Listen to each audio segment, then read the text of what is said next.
मी रक्षण करेन पाण्याविषयीचे कायदे व नियमांचे काटेकोरपणे पालन करेन पाण्याचे संवर्धन व जतन करण्याचा मी प्रयत्न करेन पाण्याची स्वच्छता व पावित्र्य जपणे ही माझी सामाजिक बांधिलकी मानून त्याचं सदैव पालन करेन। जय हिंद जय महाराष्ट्र। जय महाराष्ट्र।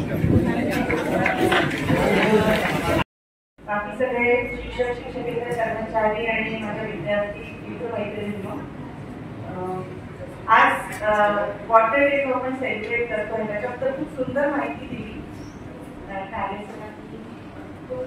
प्रस्तावितमध्ये पण नगरकर सरांनी खूप सुंदर सांगितलंय आणि याची माहिती तुम्हाला सगळ्यांना आहे, त्याच्याबद्दल मी अजून काही सांगणार नाही। पण जसं यावर्षीचं जे थीम आहे ते water for peace, this is a theme for this year to celebrate this water day. आणि जसं युनायटेड नेशननी हे जे सुरू केलं की आपण का बरं सेलिब्रेट करायला पाहिजे, तर पाणी ही आपली इतकी मूलभूत गरज आहे, त्याचा पण दिवस कधी आपल्याला सेलिब्रेट करावा लागेल असं कधी पूर्वीच्या काळी कोणाला वाटलं नसेल। कारण की पण आपल्या ज्या वसाहत जेव्हा झाली आपली तेव्हा बरोबर पाण्याच्या बाजूलाच वसाहत स्थापित झाली। सगळ्यांनी पाहिलं कारण पाणी इतकी इम्पॉर्टंट गरज आहे आणि त्याच्यावरच त्याचा उदरनिर्वाह पण चालायचा, नद्या, त्याच्यानंतर समुद्र। तर तिथे राहणारे लोक किंवा ज्यांचं जीवन त्याच्यावर अवलंबून ती पूजा करतात, त्याची माहिती सगळ्यांना समुद्राची पूजा करतात, कोणी लोक नदीच्या बाजूला राहणारे नदीची पूजा करतात, त्याला देवी मानतात कारण की ते इतकं इम्पॉर्टंट गोष्ट आहे। पण आज आपल्याला असं आढळून येतं की ते पाणी आपल्यालाही तेवढंच गरजेचं पण आपल्याकडे खूप सहजरित्या येतं ना, ते नळ बुजलेले की पाणी येतं। ज्यांना पाणी मिळत नाही, ज्यांना डोक्यावर मोठ्या नळी घेऊन खूप डिस्टन्स चालत जावं लागतात पाण्यासाठी, त्यांना तरी पाण्याची किंमत कळते। आज आपल्याला तेवढी पाण्याची किंमत कळते। आपल्याला जर समजा सांगितलं पण की आज तुमच्या फ्लॅट सिस्टीम मधली वरची टाकी साफ करणार आहे तर 2 तास पाणी येणार नाही, तरी 10 वेळा आपला हात नळाजवळ जातो, होतं की नाही? आपल्याला हॅबिट, आपल्याला सवय तशी झालेली आहे सगळ्यांनी। त्याच्यामुळे पण मी सांगते की वॉटर फॉर पीस, वॉटर खरंच आपल्याला पीस देणार आहे पूर्ण जगाला। It is not only for Nagpur, Maharashtra किंवा इंडिया, पूर्ण जगासाठी आहे पीस आपल्याला देणार आहे। पण हेच वॉटर एक व्हायलन्सचं पण रिझन बनू शकतो इफ इट इज नॉट, म्हणजे जर सगळ्या ज्या लोकांना पाण्याची गरज आहे तेवढ्या लोकांना जर शुद्ध पाणी मिळत नाही आहे, जसं सरांनी आता सांगितलं की नेक्स्ट वर्ल्ड वॉरमध्ये politics reason around water could be the reason.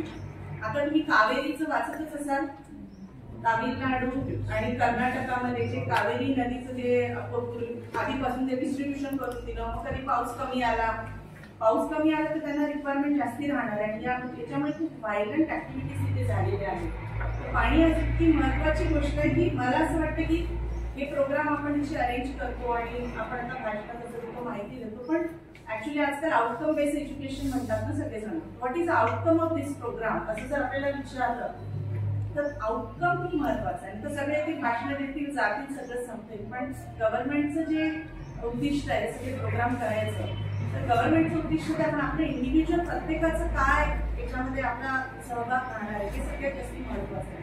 आता काल सगळ्यात पहिले तुम्हाला सगळ्यांना कॉंग्रॅच्युलेट करायचंय की काल आपल्या कॉलेजला जे आपले इस्रोचे चेअरमन आहेत सोमनाथ यांच्या हस्ते खूप छान अवॉर्ड मिळालाय for significant contribution on space on wheel activity. याच्यामध्ये येऊन गेले आहे आणि खूप छान प्रोग्राम होता तो कालचा। आणि याच्यामध्ये मेन म्हणजे कुंदलवार सर आणि आपले येळूरकर सर, खंबाळकर सर, अजून पण बाकी कोणी असतील मला सगळ्यांची नावं माहिती, या लोकांनी याच्यामध्ये खूप मेहनत केलेली होती। आता मी प्राचार्य म्हणून जॉईन झाले तर काल मला तिथे जावं लागलं अवॉर्ड घ्यायला, पण ऍक्च्युली याचं श्रेय बाकी या सगळ्या लोकांना जातं। त्या प्रोग्राममध्ये मी एक पाहिलं की म्हणजे मी तुम्हाला सांगते की आपण आता प्रोग्रामसाठी बुके देतो सगळेजण, तसं आज याचा आउटकम आपण असं ठरवून टाकू की का तिथे एवढ्या मोठ्या प्रोग्राममध्ये इस्रोच्या चेअरमनला सुद्धा एक गुलाबाची कळी दिली फक्त bird, because these are also national resources.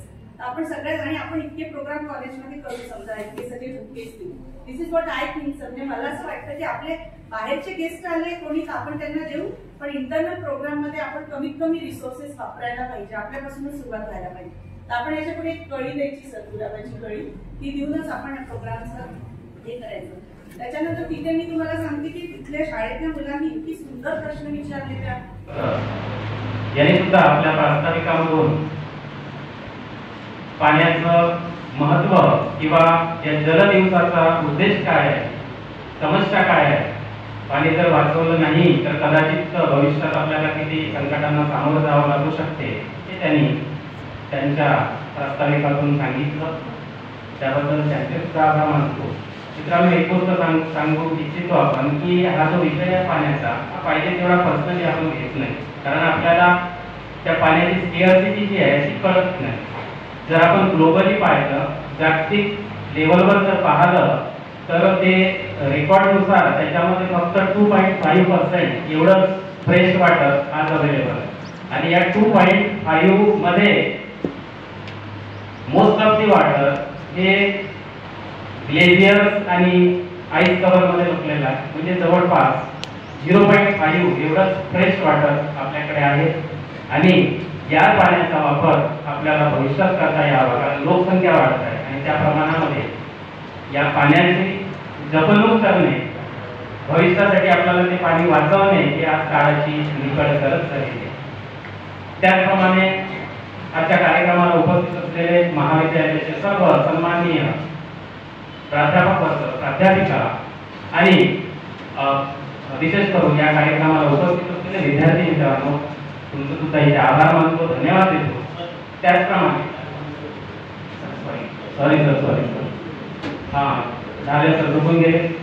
त्यांनी सर खूप छान अशा प्रकारे वॉटरमॅन विषयीची माहिती सांगितली. त्याचप्रमाणे त्यांनी सुद्धा पाण्याविषयी खूप छान आपल्याला मार्गदर्शन केलं. सॉरी सर, तुमचं पण आभार मानतो. या कार्यक्रमाचे सूत्रसंचालन करणारे पर्या सर, तुमच्या सुंदर सूत्रसंचालनाबद्दल, या कार्यक्रमाच्या सहभागाबद्दल तुमचे सुद्धा खूप आभार. आणि विद्यार्थी मित्रांचे सुद्धा आभार मानतो की अशा प्रकारचा सुंदर कार्यक्रम आज आपल्याला उपस्थित राहायला मिळालं आणि इथे कार्यक्रम संपला असं जाहीर करतो. धन्यवाद.